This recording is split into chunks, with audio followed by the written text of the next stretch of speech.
Hindi na ako nagtataka. Kasi unang-una, yung resulta ng eleksyon kung saan ang mga puwerso ng kadiliman ay nanalo bilang senador, number 2 at number 4, ay nagpapatunay na nagsabuatan na ang kadiliman at saka kasamaan. So yung pagiging abogado ng De Lima at ng Tseljokno, iyan ay further proof na yung kadiliman at kasamaan ay sanipuwersa. Pero, nagsanipuwersa pa man din sila, tingin ko pa rin, solid pa rin ang taong bayan sa puwersa ng kabutihan. At mananaig pa rin ang mga 2/3. No? At ang resulta nga ng eleksyon ay malinaw. Binabasura na ang Bangag Jr. So, sa akin, kahit anong gawin nilang sa buwatan, mananaig pa rin ang kabaitan at kabutihan. Attorney, yung agam-agam nila na sinasabi nila daw na yung decision in favor of then Secretary Justice De Lima ay how do I say that? Nabaliktad. Nabaliktad. Well, nakakuha na ako ng kopya ng isang desisyon na nabaliktad ang desisyon ng RTC. Okay. Ang problema, ang nakita ko lang dispositive portion na nag-grant yung petition for certiorari ng people of the Philippines laban sa desisyon na pabor kay De Lima. At ino-order ang Regional Trial Court na ipagpatuloy ang pagdinig ng kaso ni Laila De Lima. So bagamat hindi ko pa nakikita talaga yung desisyon at dispositive portion pa lang ang nakikita ko, mukhang nabaliwala ang pagkakaabsulto kay De Lima at haharap na naman siya sa hukuman. Now, kay De Lima at ang kanyang mga kasamang puwersa ng kadiliman, ang aking mensahe, hayan. Wala kasing sekreto na hindi maisasa publiko. Sinabi ko naman na ang judge na nag-grant ng kanyang petition para siya maabsulto ay estudyante niya. Hindi niya yan pinasinungalingan. Ang sabi lang niya, I do not remember. Na sa akin, incredible. Dahil ako, mas matagal ako nagturo sa kanya, full-time ako, hindi part-time. At walang estudyante ko na naging judge na hindi ko alam. Dahil kada judge na maging na ma-appoint na estudyante mo, that's parang a medal to a professor of law.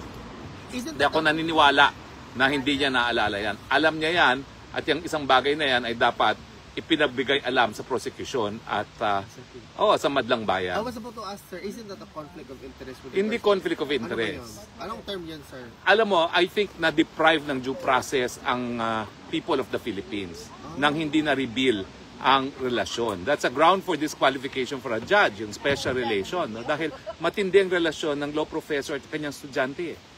Can you imagine a student convicting a former law professor? Sa akin, hindi. So, dapat yan, isinapubliko. Now, kung isinapubliko yan at hindi nag-object ang prosecution, wala sanang problema. Pero, sinikreto. Sir, on another note, sabi nila, with regards to hindi pa yata yung final, no, yung result ng election, were you even surprised that some senators who happen not to be showing sa tinatawag surveys, bigla na lang napunta doon sa highest, considerably high ranking ng top 12 sa Senado? Well, ang mga ehemplo dyan ay si Senator Bato na palaging nasa 6 to 12 at saka si Marcoleta na hindi nag-figure sa top 12. Correct. Well, yan naman talagang resulta ng pagtiwala ng tao kay Tatay Digong. Now, hindi ibig sabihin na dahil hindi mas maraming nanalo sa Duterte 10 ay mahina endorsement ni Presidente ang mga boto ng mga Duterte ay napakataas kung ikukumpara mo kung hindi sila na-endorso ni Presidente Duterte. Kaya lang talagang ang politika sa Pilipinas, nandiyan na yung kasikatan at saka nandiyan na yung pera. Pero dahil pumasok naman at naging mas mataas pa si Bato de la Rosa at saka si Marcoleta doon sa inasahan natin, patunay po yan na talagang isinuka ng taong bayan ang mga puwersa ng kadiliman at ng kasamaan, miski sila ay nagsanib puwersa pa. At syempre, ang importante talaga, ligtas na si BP Sara sa impeachment trial dahil meron na tayong 6 na solid at pagpipilian na lang natin para sa 2 pang kinakailangan na boto. Kailangan lang natin 8 para ma-dismiss yung impeachment trial ay 2 magkapatid Cayetano, 2 magkapatid na Estrada, Mark Villar, Joel Villanueva. So, sa 6 na ito, 2 lang kailangan natin para mabasura na yung impeachment complaint. And I think it's in the bag.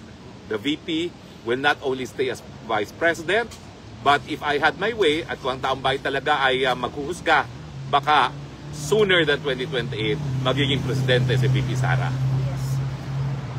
And then after that, attorney, they will have 1 year na parang 1 year ban, hindi sila makafile ng another impeachment complaint. Yes, there's a 1 year bar. So the next impeachment that they can file, alam mo may issue pa dyan kasi nasa Korte Suprema pa yan. In fact, hindi pa nare-resolve yung issue na palibasa yung tatlong naunang impeachment complaints ay hindi pinansin ng Kongreso at ang pinansin ay yung pang-apat kung itong pang-apat ay barred ba kasi siya ay in effect the fourth complaint within 1 year. So hanggang ngayon wala pang resulta yan. Okay, oo, sub judice pa yan. Okay? So anyway, yan po yung aking mga reaksyon doon sa pinagyayabang nila na ang kadiliman at ang kasamaan ay sasama sa prosecution.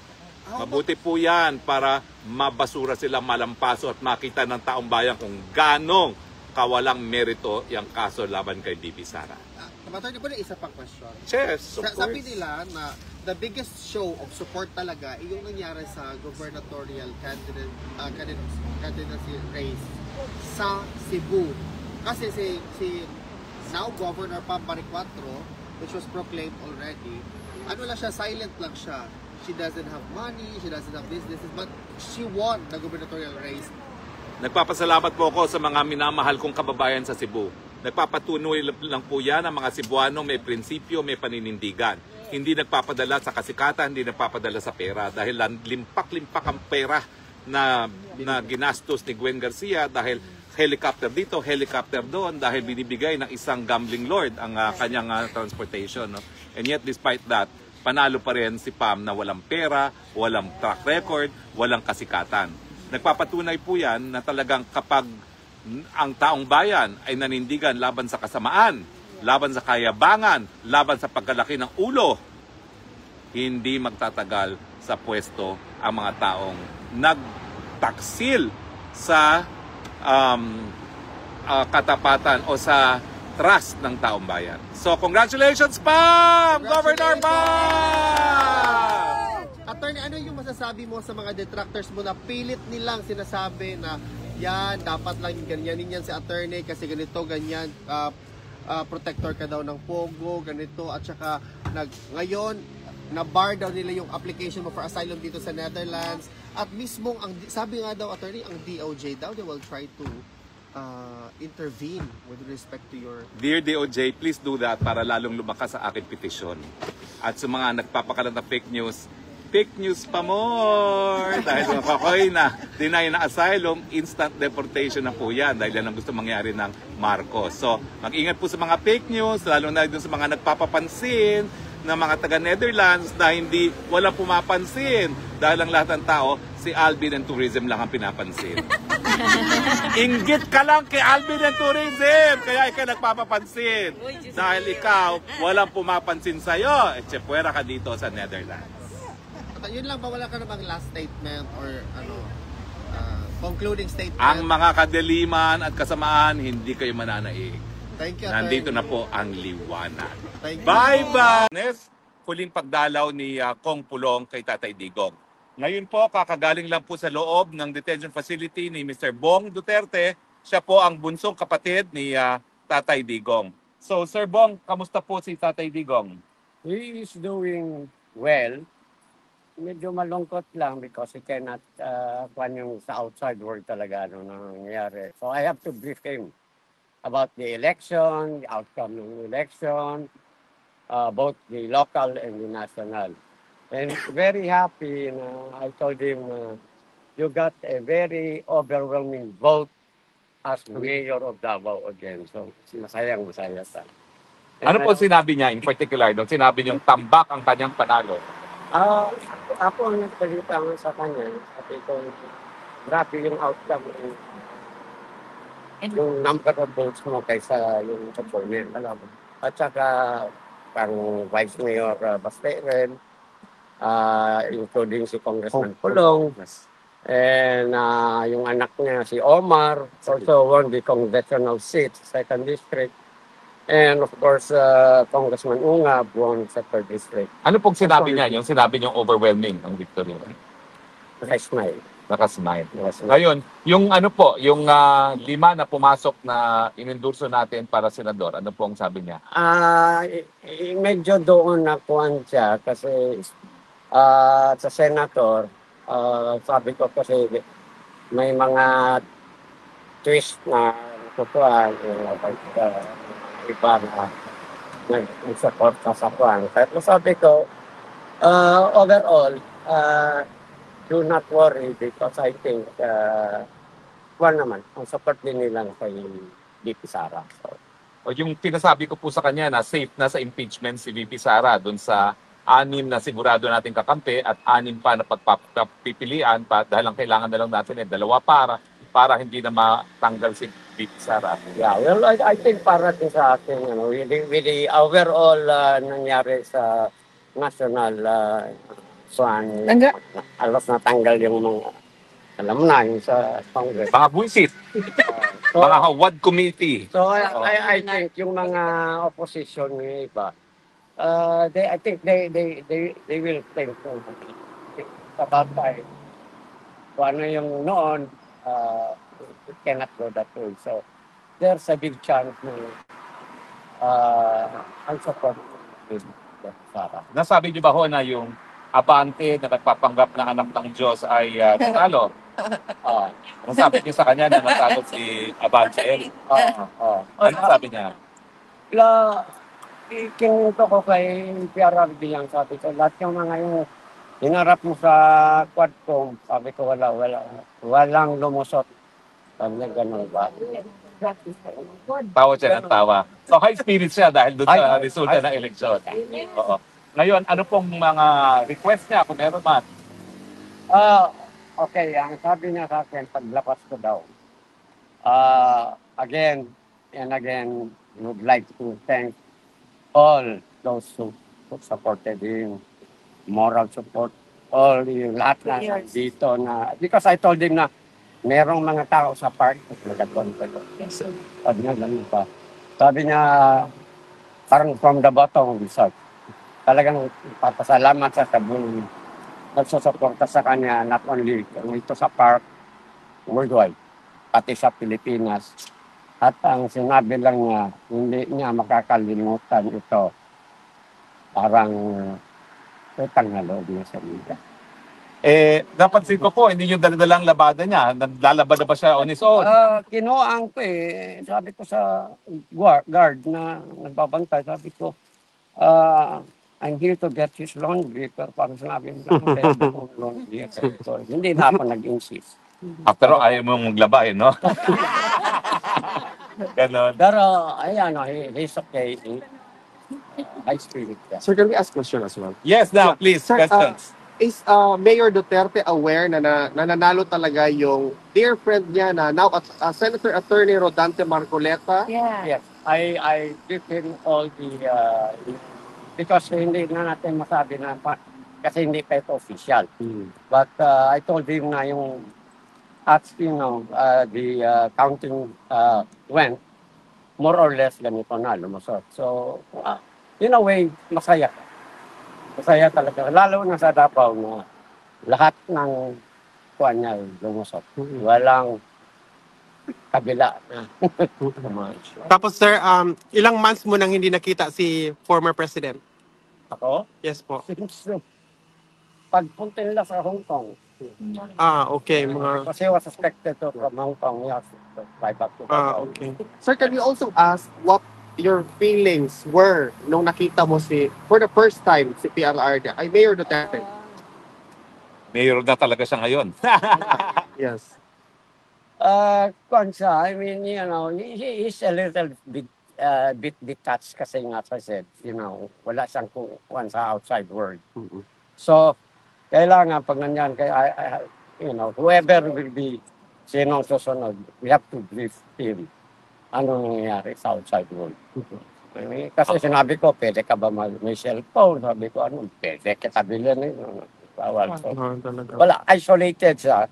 But yet, kung maprentuhan mo na siya, magkuhan mo. How about you, sir, personally? Meron ka bang special emotions or feelings na nung nakita mo siya? Ako? Of course, Pero, ang kaso na, we will leave it to the lawyer. Sir, masaya naman si tatay sa good news na yung pinag-ano mo, sir. Mga good news na hinatid mo today. Masaya si tatay. Oo, masaya. Nagkapos dito, So, sir. pagkita nga niya sa akin, Inasahan ka ba niya? Nasabi ba ni Kong Pulong na kayong papalit? yeah. Actually, before pa, nagkwento na kami ko lang. Kasi nga, because, the election. So, they have to go back, So, pag-usapan na for the meantime, na busy sila sa nila. So, it's my time to watch over him. So, siguro, kung whoever comes here na, si Pulong ba, o si VP Sara, o sino sa mga anak na, ako naman. Oo. Meron ba kayong estimated time na pagbalik nyo sa Pilipinas or estimated na may papalit sa inyo rito? Antayin namin sino mga anak na papalit. And then from there, kasi nandito na lang man din kami sa Netherlands, balita ko, malapit lang ang Belgium, malapit lang ang Germany. So, kung sino yung papalit, sasabihin ko, bago kami umuwi, papasa na lang. Meron pong malawakang pagtitipon ng mga Pilipino. Una-una, may marcha po dito sa Dahig sa 17. Aha. At meron pong pagtitipon sa 24. At inaayos yung selebrasyon para sa birthday ni VP Sara sa 31. No? Sana po, nandun kayo manguna doon sa marcha. I'm still gonna be here. 17, 24, 31. Lahat po tayo, sama-sama po tayo dyan. In fact, I mentioned that to him na magkakaroon ng rally. Kung ko nga, sabi ko nga, alam mo ba, araw-araw, nag-uwisita sa'yo dito, iba-ibang lugar.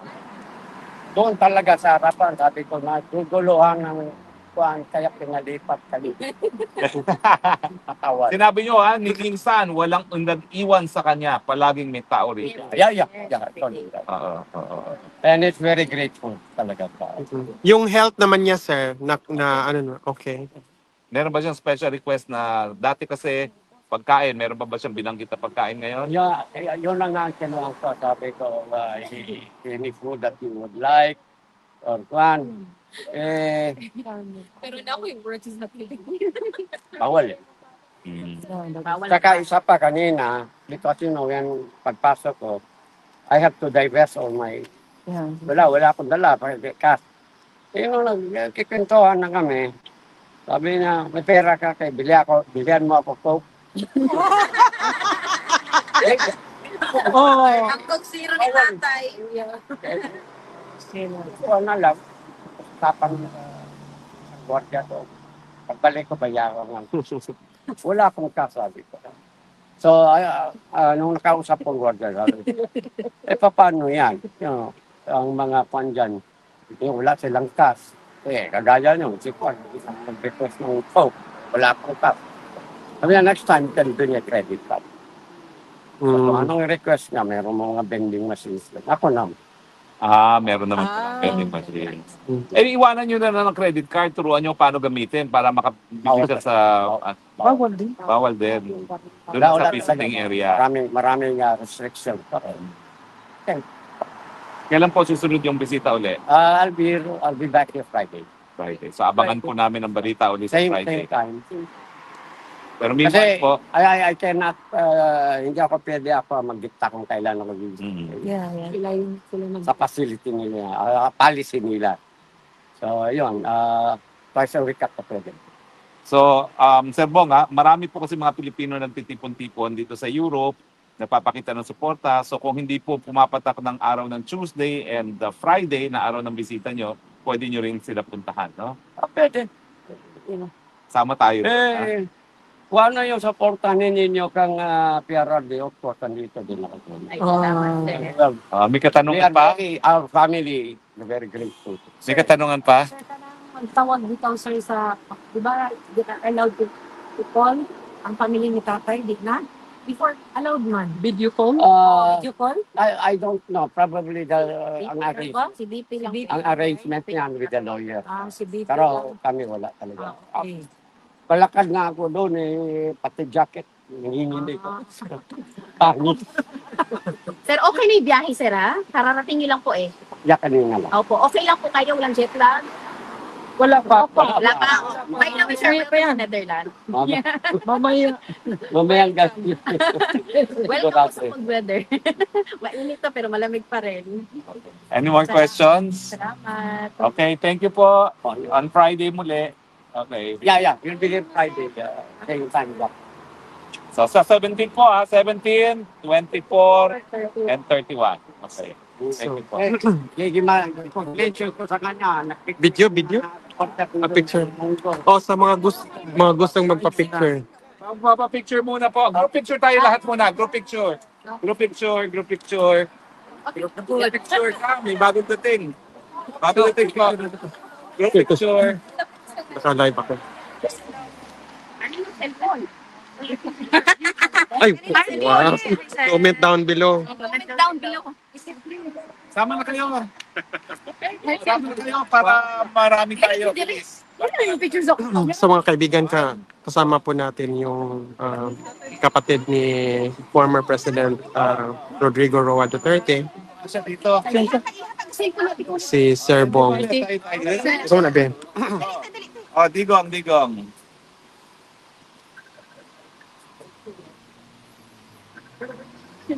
Okay. Duterte. Duterte! Duterte! Bring him. Him home! Bring him home! Bring him home! Sembok. Ito tapos ang siyempre ni Ibo. Ganito, ganyan lang. 1, 2, 3. Bangat. Ano ba? Bangat. Iwi.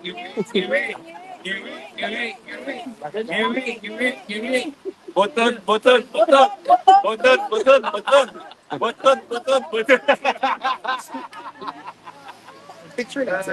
So guys, kasalukuyan po nating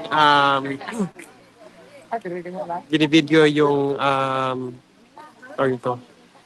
Naka-live po tayo ngayon through Please below your questions.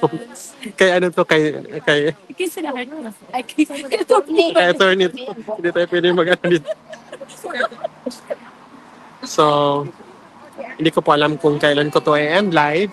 So, andito yung mga ano natin.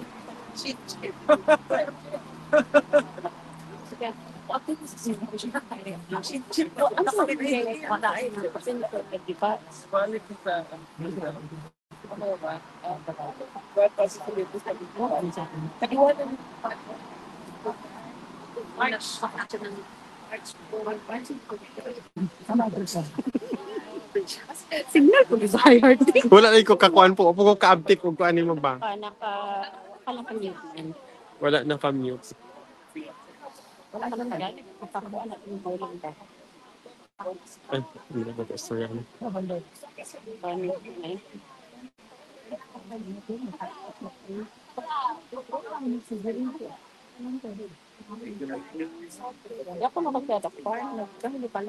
Damo. Naka-live ka pa Yan rin. po ha. Yan po ang latest kay Tatay Digong. Summary po. Okay naman po ang Tatay Digong. Sa kauna-unang pagkakataon, nalaman po niya na nanalo siya ng tambak bilang alkalde, na yung kanyang anak na si Pong Pulong ay re-elected, yung kanyang anak is now vice mayor, at yung kanyang apo is also congressman. At tuwan-tuwa po siya sa pagkapanalo, nagpapasalamat po siya sa lahat ng mga taga Davao. At bagamat he would have wanted the results doon sa Duterte to be better, happy na rin po siya dahil napag-alaman naman po niya na ligtas na sa impeachment itong si VP Sara Duterte. No? Sasama po si Bong Duterte, si Sir Bong, sa lahat ng pagpupulong ng mga Pilipino. Lahat po kayo dyan, kung kayo nasa Europe, kung kayo planong bumisita, 17 po, may marsya tayo, alas 11 na umaga, magsisimula po yan sa ICC, papunta po tayo ng park. Sa 24 po, meron tayong pagtitipon sa park din, at saka 31, inaayos po ang detalye ng birthday celebration ni Inday Sara Duterte. Meanwhile, ang pangako po ng lahat ng Pilipino from all walks of life, walang iwanan, araw-araw po narito sa Duterte Park at narito naman po tayo habang narito ang mga nagsusuporta kay Tatay Digong. So hanggang sa... o nga pala po, as an additional update from The Hague, naghain po ang mga abogado ni Tatay Digong ng panibagong motion to disqualify or to inhibit yung dalawang judges from Africa and from Latin America dahil sila nga po ay nagdesisyon ng nauna na dapat ipatuloy ang preliminary investigation. Ang ibig sabihin, meron na silang prejudgment dun sa na merong jurisdiction ng hukuman. Kaya pinapadisqualify po ng ating mga abogado ni Tatay Digong itong dalawang witness na ito. Iba pa po ito dun sa naunang nabasura na dapat din ay gusto mag-disqualify. Kasi yung una-unang nabasura na ng korte ay nakabase sa probisyon ng ICC Rome Statute na applicable lang kapag nagkakaroon ng voluntary inhibition ng mga judges. Ito po ngayon, ang inhibition ay nanggagaling sa partido mismo, sa akusado at sa mga abogado ng akusado. So wala pa pong decision dyan ng hukuman. Yan po yung nasumite at 12 ng Mayo, hindi po ako nagkakamali. No? At inaantay po natin ang magiging desisyon ng korte. Maraming salamat po. That's the latest from The Hague. Spokes Harry Roque reporting live from The Hague saying, "We love you Philippines. God bless the Philippines."